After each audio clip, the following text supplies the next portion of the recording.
all of the members of those founding communities and our business partners that say, Mr. Mayor or Miss Mayor, whoever's coming in town, or council member or director of schools, this is something that we feel is good for our youth. This is The Power of Career-Connected Learning with Hans Meter. This podcast is for education leaders who are working on the front lines of change. In this series, Hans Meter, president of the National Center for College and Career Transitions, interviews thought leaders and expert practitioners from across the United States, unlocking their secrets of success. Here's your host, Hans Meter. Hi, welcome to The Power of Career-Connected Learning. I'm your host, Hans Meter. Today, we'll be talking with Donna Gilley, who is the Director of the Academies of Nashville and a CTE Director for Metropolitan Nashville Public Schools.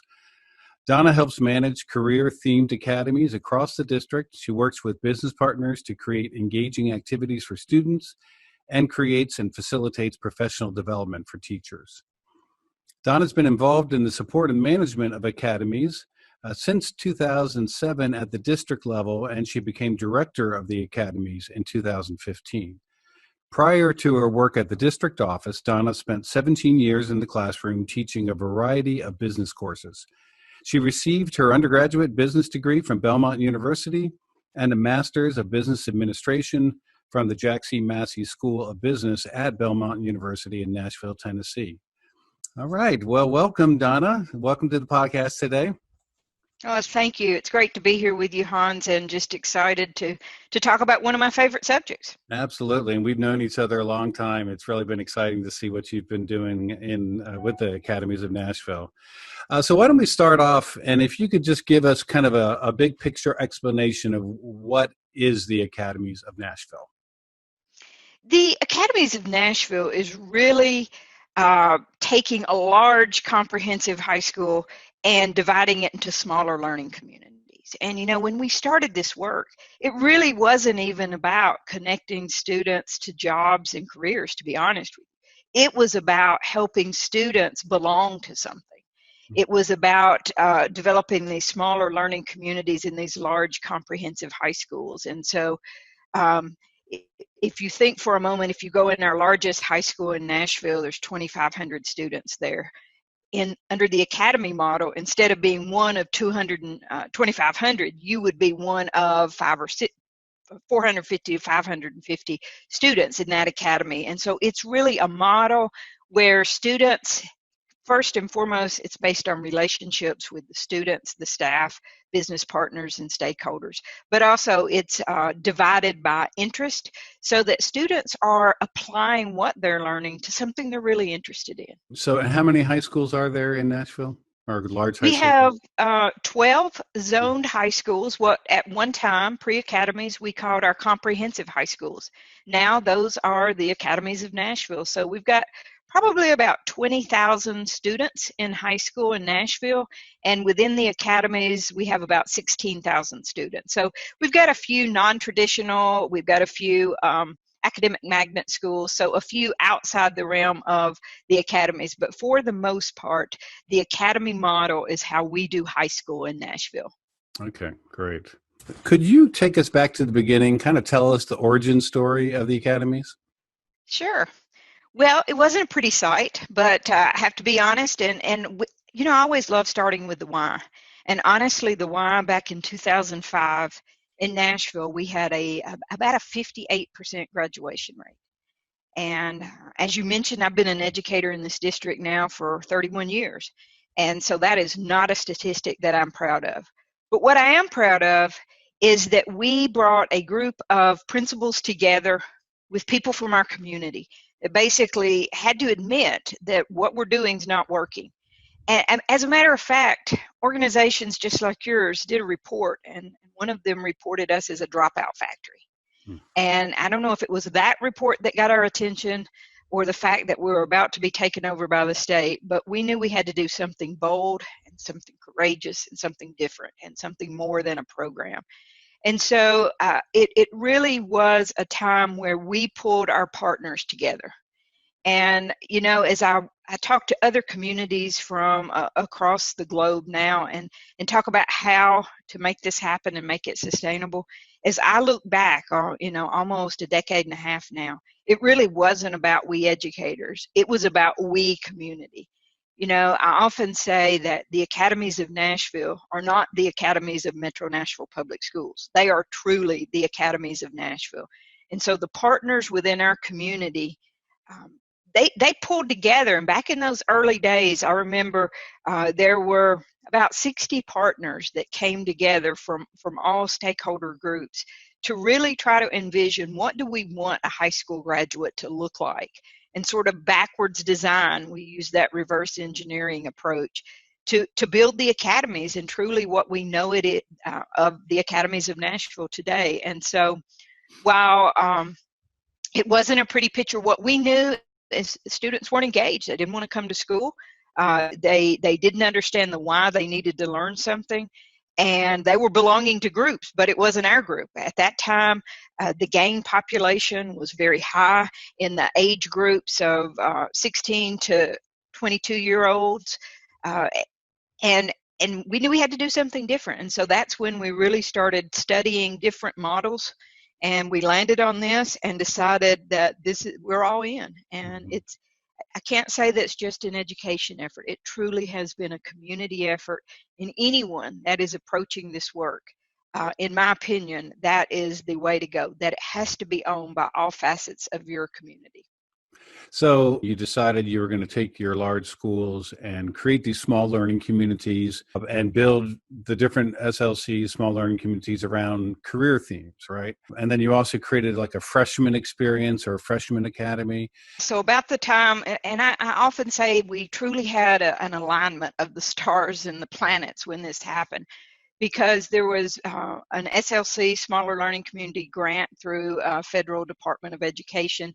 We applied for that grant, and sort of a funny story that I like to tell is we actually got the rejection letter that said, sorry, you didn't get this. But we had pulled together this entire community to apply for this grant. And when we got the letter, we all looked at each other and said, we're all into this now, and we're not going to give up. We may not get the money to start this work, but we're going to do it on a grassroots effort. And then about 2 weeks, we get a call that says, you haven't sent in the names that's going to attend this conference in D.C. And we're like, well, we didn't get the grant. And they're like, oh, we sent you the wrong letter. And so, it's a funny story, but it's a true story. How long did it take you to plan it before you actually started to do the reorganization? So we had some seed money, but really as important as the seed money is the community engagement around the work. So in the beginning, in that particular grant, there were only 8 of our high schools. But we started the work, and the very first thing our business partner said to us, and it was pretty much like, man, you educators can pivot on a dime and go have a fire drill in the middle of instruction and get back in and act like nothing happened. So you can react, but man, you don't have processes and structures in place. And we had to ante up and own that. But I think it was that owning that told business and community partners that we are at this table together and we're going to learn together. And they had to learn all of our crazy acronyms, and we had to learn their time frames, and that, sometimes we moved like molasses and they moved like the sound of light. But, it's two different worlds. And I think it was us coming together and really becoming one entity that believed and trusted and had each other's back that made that work happen. And so really for the first year to 18 months, it was planning. Mm-hmm. And the one thing that we did with a lot of those funds, we spent money on professional development. I say now a lot of times when I'm explaining our experiential learning model, you can't be it if you can't see it. But the same is true with educators. And so during the first year, we took a lot of our people that we really wanted to make this change out to other communities to see it in action. And so that first year to 18 months, we spent a lot of time studying, researching. We were in a lot of meetings, and there was a lot of back and forth trying to build consensus on what we wanted this to look like and building structure. As I look back now, we were building structures and processes to make this this ship stay afloat. The first thing we did was start a freshman academy because we felt like, the first thing, we've got these ninth graders, and we know ninth grade's where you lose kids. That's where dropouts occur. And so we said the first thing we want to do is do freshman academy and do it well. And so really, we had several schools that we did that for a couple of years. We were just trying to get good at having freshman academies. And then we sort of phased in wall-to-wall career academies with grades 10 through 12. And so it took a little while. And so it was on into about 2010 before we were wall-to-wall, all grade levels with both freshman academy and our career and thematic academies, grades 10 through 12. Now, I was at the U.S. Department of Ed during that time frame, and our office administered some of those SLC grants. You didn't send us that rejection letter, did you? I don't think it was me, no. But the thing that I remember is that a lot of other school districts got those small learning community grant monies, and they only focused on the relational side of things.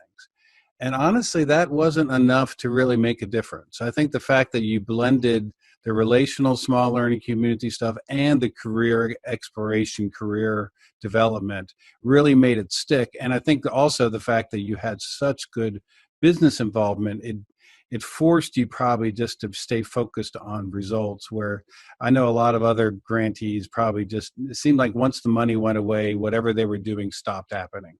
Now as I look back over the last 15 years of my career, I think about, we really went from a dropout factory to a national model. And you understand how difficult and how hard that is to sustain something. But we were really determined. And I remember being in those meetings talking about those grant funds, that we had to put structures and processes in place to help us stay sustainable once the money was gone. So it's really been 15 years of this work, sustained. I'm sure you've had lots of, ebbs and flows and peaks and valleys. But what were some of the things that you have added into the model over the years that have been important? I want to make sure and point out a couple of things for listeners to hear. One part of it was that ownership for our community. But if you drill down inside that, what does that look like? A lot of people, quite honestly, sort of have the idea that when they hear academies, they think CTE pathways. But really, academies go so much further than pathways. But the difference between a good CTE pathway and a true academy is the blending of those general education teachers. I mean, as a matter of fact, we used to call CTE teachers, those like me, and also our academic teachers. And so probably about year 2010, we said, we use those terms all the time, but what does that say to that health science teacher, that welding teacher, that automotive teacher, that they're not academic? And so we said, we're going to change that paradigm. We're going to shift that, and we're going to change the way people call CTE teachers, and we're going to call them, or the academic teachers, we're going to call them the gen ed teachers. And as I think back on it now, that was a huge shift. And so really, it's that career and technical education, those teachers working with the gen ed teachers, that truly make an academy. That really, academies is the bringing together, the culmination of those gen ed teachers and our CTE teachers. Why do I need to learn this? We're living in an era that you can't say because we have a test on Friday. And so we really tried to help our gen ed teachers see and understand, if we come together with those CTE teachers, they're going to help you explain the why. And then the other important thing about academies that I want to make sure and call out is that experiential learning. It's a progressive model so that students are going to learn a little more, a little deeper each year through work-based learning. Where in the ninth grade, all of our students go on a career exploration, go to that event. It's a career exploration fair. This year, we're going to hold it virtually, but they also go on a college visit. And the truth is, we used to have that college visit in the 11th grade. What we've found over the last decade and a half is sometimes students have made bad decisions between 9th and 11th grade that they can't undo. And so we moved that to 9th grade. They select their academy that they'll participate in at the end of their 9th grade year. So in the 10th grade year, we do industry field trips. Again, we want students to see what that industry looks like. In the 11th grade year, we want them to go a little deeper. They'll do a job shadow with a business professional. And then the 12th grade year, they will have a senior culminating project, a capstone project, where they will create a project, write a paper around something. Absolutely. I know that you host really excellent tours before COVID, that is, twice a year. Now, where could people find some of this detail on a website that explains some of these things? So we do have study visits that you've mentioned, and I've seen you there. I think we've now had over 5,500, I think it's more like 5,700 guests from around the country come and learn from us. We will be having a virtual study visit this year. We're going to have one in October and one in January, and we're hoping by March we can see people in person. But people can learn about that at NashvilleHub.org. NashvilleHub.org. Excellent. NashvilleHub.org. So let me ask you this in terms of the connection points, thinking about your elementary and middle school kids that are moving into your high schools, and also students that are finishing high school or maybe accessing some sort of post-secondary education. What do those connections look like, going kind of pushing down and also reaching up to post-secondary education? That's a great question. And I wish I could say we did more in the elementary tier. We don't, but we're working on that plan to really push down. But what we're seeing in elementary is really an introduction. Even if it's simple things like a Dress for Success Day, or just learning what are careers and learning a little bit about how to move in that direction. You know, we always have the discussion with our younger children about what do you want to do when you grow up, or what do you want to be? And so really expanding on that.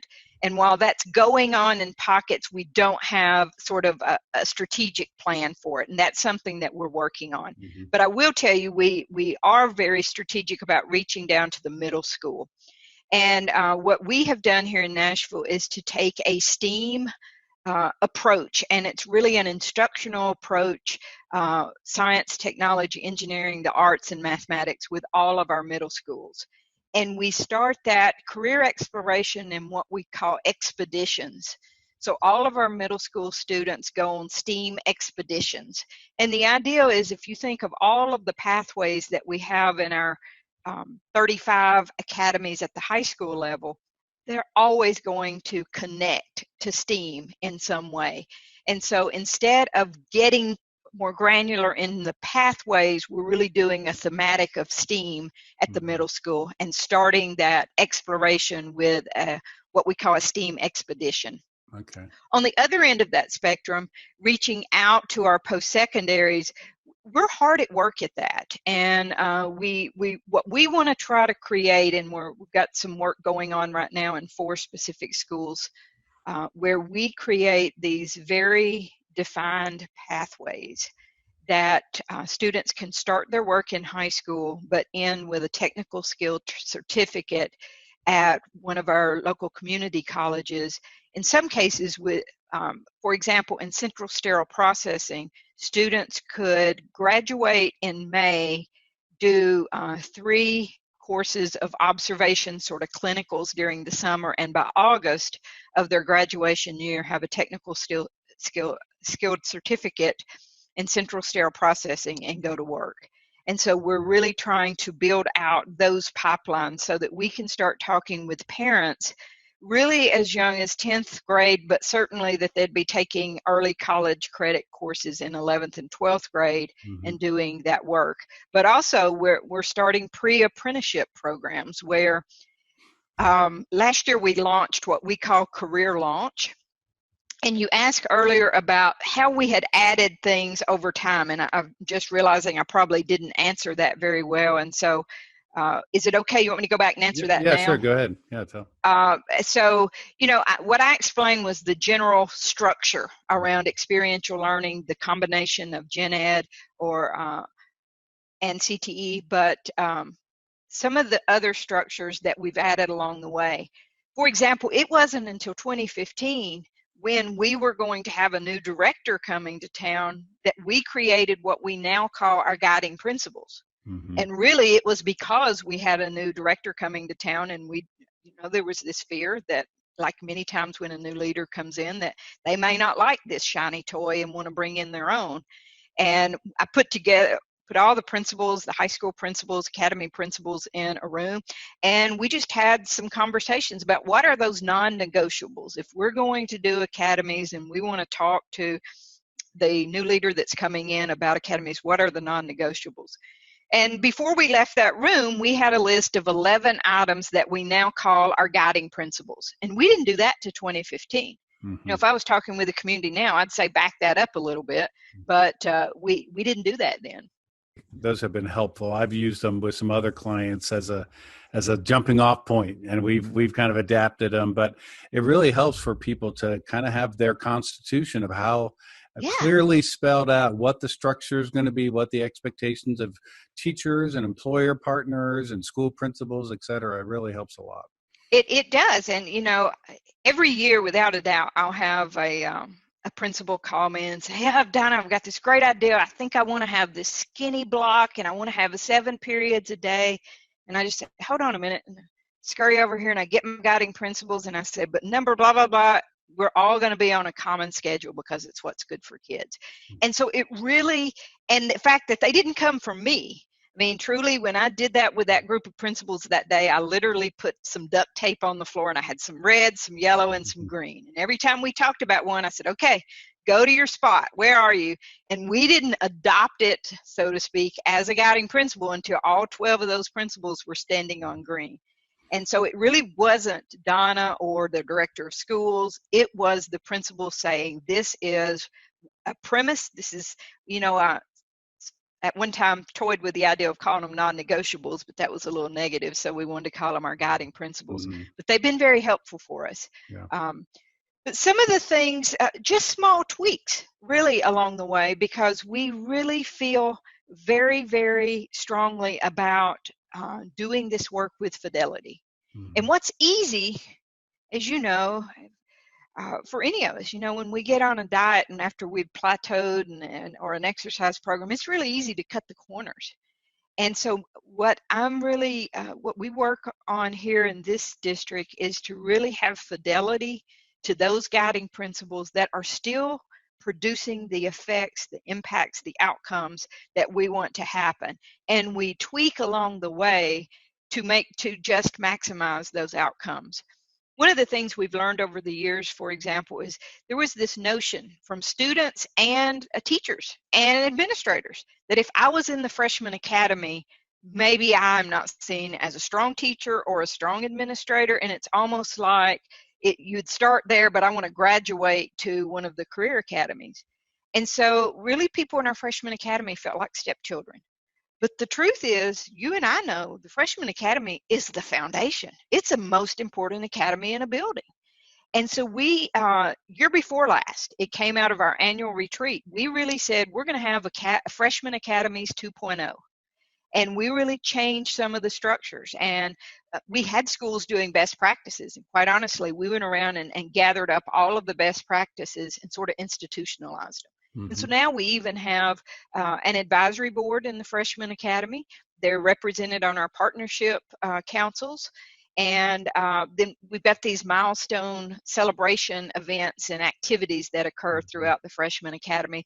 So really the things that we've added, it's been a tweak to just get better results.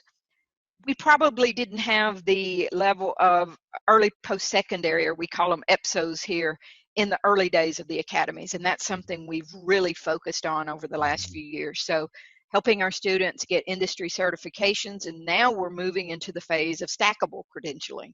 So that we may start with an OSHA certification, it's a lower hanging fruit, but then we want that senior to get the next level of industry certification. So those are some things we've added on. Let me segue into a question about the outcomes. And for people that know education data, there's kind of there's leading indicators and lagging indicators. And so there's things that maybe start to change right away, and then some longer term outcomes, and then really long-term outcomes. So tell us about some of the indicators that you think that you're paying attention to and you think reflect on the work of the academies. Well, first, I think one of the first changes, and we'll just call it first needle to move, was attendance, without a doubt. We were able to get students into school. And so we know when you get students into school, and the other indicator that you're going to see within the first year, definitely within the first 18 months to 2 years of implementing this, will be increased attendance and decreased behavioral issues. And that's just because students are doing something they're interested in, something that's exciting. And so those you're going to see immediately. Most people want to see, I want that ACT point to change 3 points. I want to see graduation rate. And those things did occur. As I mentioned earlier, our graduation rate in 2005 was 58%. We're now at about 82%. And that doesn't make me happy. We're still an urban school district, though. And the truth is, if you drill down and look at our demographics, a third of our students go home to a non-English speaking family.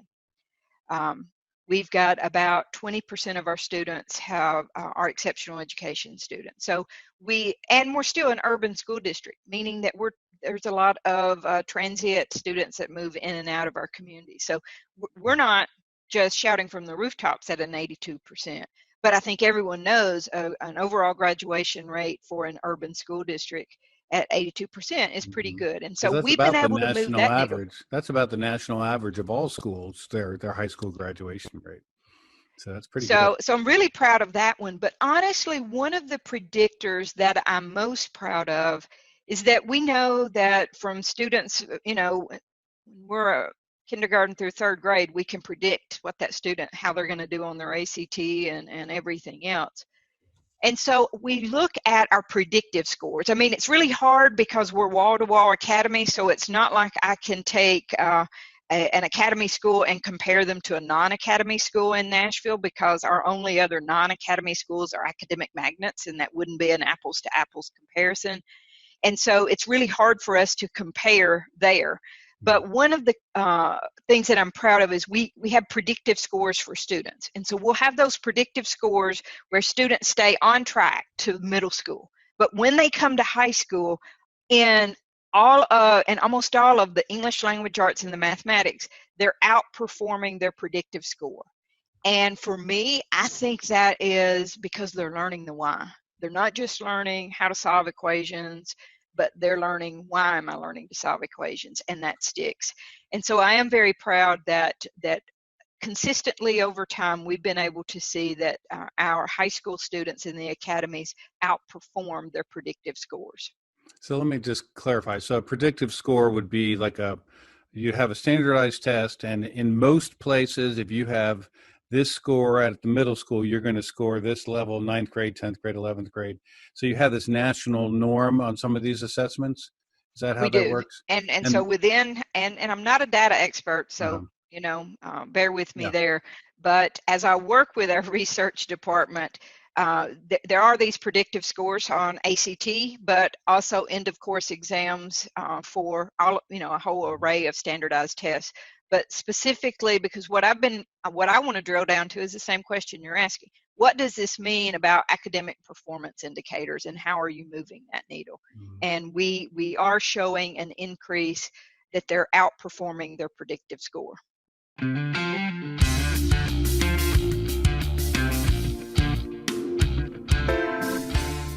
This episode of The Power of Career-Connected Learning is sponsored by Seamless Work-Based Learning. Are you trying to get employers connected with programs your school and college offers? Do you want to help your educators manage work-based learning and their advisory boards with less time and better results? Would you like to have access to real-time data on WBL across your campus or district? If so, then Seamless Work-Based Learning is the solution you're looking for. Seamless WBL is an online scheduling and customer management system specifically designed around the need to manage all your work-based learning activities. It helps you manage current partners, set up and manage work-based learning activities, engage your advisory boards, provide access to your employers and students, and run reports on work-based learning activity. Go to seamlesswbl.com today and sign up for a free, no-obligation demo and walkthrough of the system. Remember, sign up at seamlesswbl.com. Okay, welcome back. Let's continue our conversation with Donna Gilley from Metro Nashville Public Schools, Director of the Academies of Nashville. Donna, you mentioned earlier that dozens and dozens of school district teams, community teams from around the country have come to Nashville to see what you're doing, learn from what you're doing. And I know that sometimes I've been on several of those visits and always really get a lot out of them. But Metro Nashville, you said you have 11 large schools. That's smaller than some of the big, Los Angeles, Chicago, New York City, but it certainly is bigger than a lot of school districts as well. So how do you see some of these other districts learning from what you're doing, but also adapting it to a smaller setting? When people come to Nashville and they see our work, the first thing that I try to remind them is remember where we are in the journey. We're more than a decade in. And so first, don't try to do all of these things at once.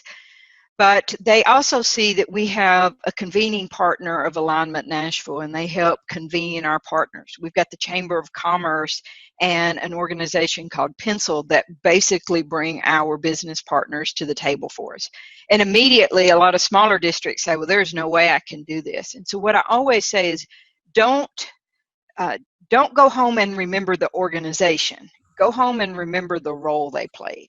Because remember, you may be doing this with one high school or a few high schools, and you're not trying to rally partners and stakeholders for 12 academy schools. You might be doing it for one or two. And so I always stress, look at the roles they played. So, and in many cases, one organization, and that might be the Chamber of Commerce, but I've also seen nonprofits like Goodwill Industry that plays that role in other communities. And so focus on the role they play and what task or functions they're doing.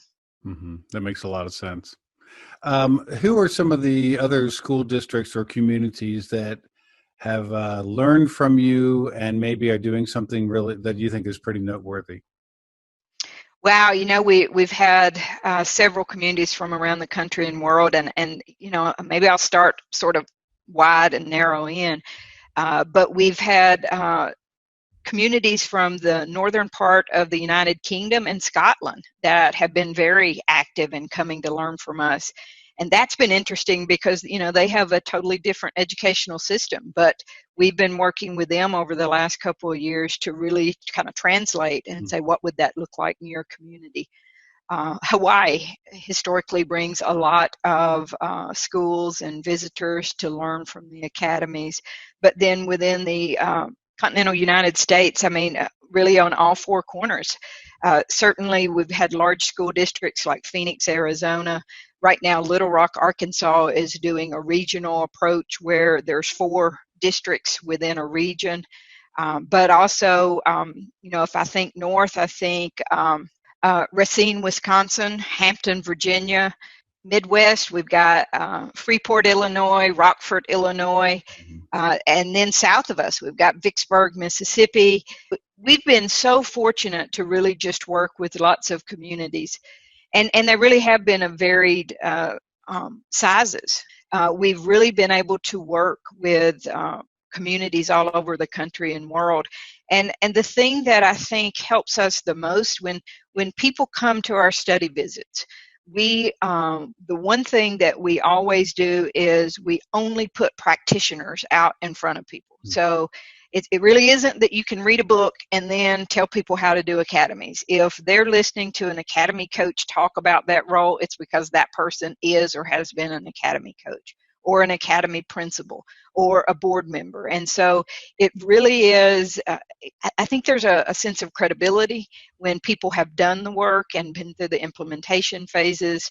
And so we really make sure that we are focusing our work on the practitioner level. One of the miracles is that as an urban district, this has been a reform that's been in place for 15 years. And I think that I've read somewhere a while back that the average urban superintendent lasts about 2 years, maybe 2.5 years. So you've had 3 or 4 superintendents, I believe, since I've known you. Why do you think through all that change that the academy model has been sustained? I'm going to go back, Hans, to the way this conversation started, and that's our community. You know, our community it really hasn't been that Donna is out there trying to encourage a superintendent with this Academies of Nashville thing is great and we need to keep doing it.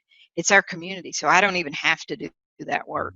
I remember when an outsider came. Now, the current superintendent we have now is sort of homegrown, and she knew about the academy.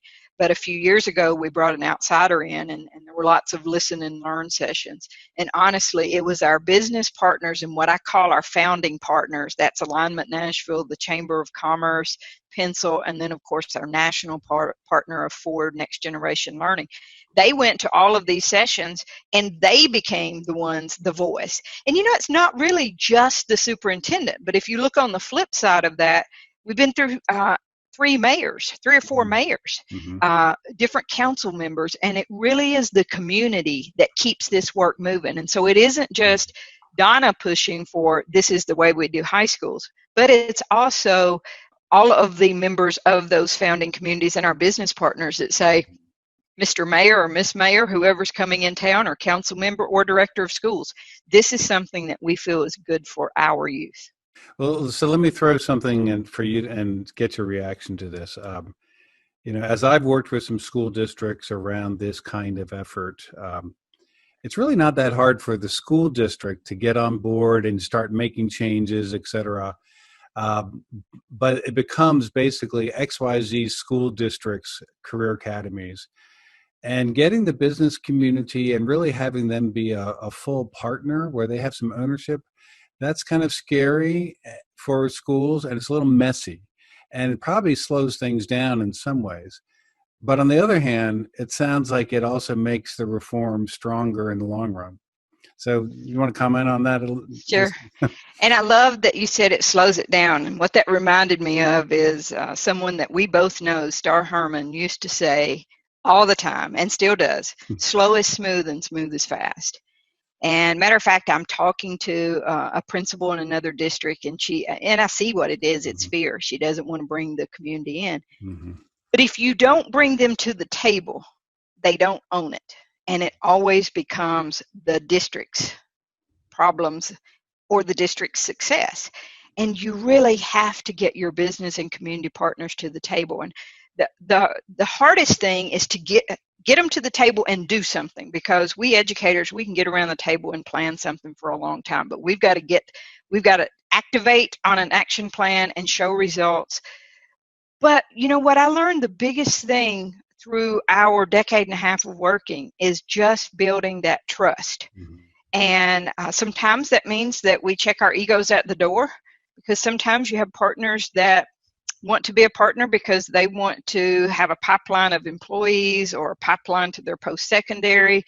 But you know what I've found, that if from the beginning we said this work is about the youth of Metro Nashville, that's what this work is about. It's not about any one of us, but it's about the youth of Nashville. But it is, as a school district, the hardest thing I think for educators is to bring business partners in. You've got to listen and act on what they've asked you to do. And sometimes it has to go the other way around. I remember a few years ago when the Chamber of Commerce was really pushing me to do industry certifications. And there were some of those certifications that honestly I thought were too difficult for our kids. And I kept saying, but these are adult level tests, they're not kid tests. And but he kept pushing and pushing, and really he pushed me, and I said, okay, I'm going to do it, because they were our partners. And the truth is, we now have a 70% pass rate on that. Wow. On our industry certifications. And that just shows me my mindset as an educator. And so it takes that push and pull and tug. And there were times that we had a 22% graduate or pass rate on those tests, then a 30-something, then a 50-something. So there was enough trust that we're growing, but there had to be enough initiative on we as the educators' part that we were continuing to learn to grow. Let me ask you this. This is a pretty important question right now, given how disruptive and transformative in some ways with the COVID-19 pandemic. So how has that impacted your work at Metro Nashville Public Schools and then the academies more specifically? Well, as you know, or maybe you don't know, but we are 100% remote right now. We started the year on August 4th in a remote environment, and we are going to stay in a remote environment through fall break. After fall break, we're going to start phasing back in with the earlier grade bands first. And so clearly, everyone's life has changed. I think for our work with partners and with the academies is we want to support schools. But what that has looked like is that we have, instead of planning field trips and guest speakers and job shadows on a face-to-face manner, we've quickly pivoted to how do we create virtual experiences that are still meaningful. We're in the throes of creating a virtual career exploration fair now. And matter of fact, we're going to have to shift and do two of them because what we learned, we've been on an A-B schedule, and an A-B schedule fits perfectly in the academy model. But in a remote model, a student juggling 8 classes could be very difficult. So we shifted to a 4x4 for this year. And so we'll need to have 2 career fairs, one in the fall and one in the spring. And so we're doing that. But, I think the most interesting part of the shift has been business partners, community partners just sitting on the edge of their chair saying, what do you need? Because it's not just around experiential learning. We have business partners going out and doing food distributions with our food banks. We have business partners that have been reading books on video to show to our younger children. And so we really, business partners, you wouldn't believe the amount of school supplies that we've bagged up for every school, every student to have a home learning kit, but they're really there. And I think that's the cool thing to see. So, this podcast is really focused on leaders who are working to implement career-connected learning in both their schools and in colleges. So leadership, you've kind of hinted about leadership capacity and leadership principles, but why don't you just finish up this discussion and tell us some leadership lessons that you've learned along the way you think would be applicable to our listeners? I think really I could sum that up with, I think great leaders listen and help build capacity. And as we have worked throughout our district in trying to sort of bring people along to become leaders in this movement, it's not so much about having all the right answers, but it's about empowering others to uncover and find their own answers. If people come here and try to replicate what we've done, they may be successful for a year. But until they figure out how to see what we've done, but ask the right questions and make it fit their mold, I think that's key. I think it's building that capacity, but not that you give answers, but that you can help someone ask the right questions to uncover their own answers. Yeah, one thing I've really admired and respected as I've worked with you all over the years, and particularly as I've gone on those study visits, is that you really do model authentic leadership. You don't pretend that you've got every answer figured out. You share what you've learned, your experiences, but you also share your challenges. You don't have a shame of the fact that you're just learning. It is that kind of that growth mindset in leadership. You're always growing, always learning. So I really appreciate that, Donna. And for our listeners, just remember you can go to nashvillehub.org and get information about the virtual study tours that are coming up, and then eventually the live in-person study tours. Thank you, Donna, for sharing with us, and thank you for the whole team of people that you've been working with in Nashville and how you've really benefited dozens and hundreds of leaders around the country. So thanks so much for all you're doing. Well, Hans, thank you. It's been a pleasure spending a few moments with you today, and thanks a lot.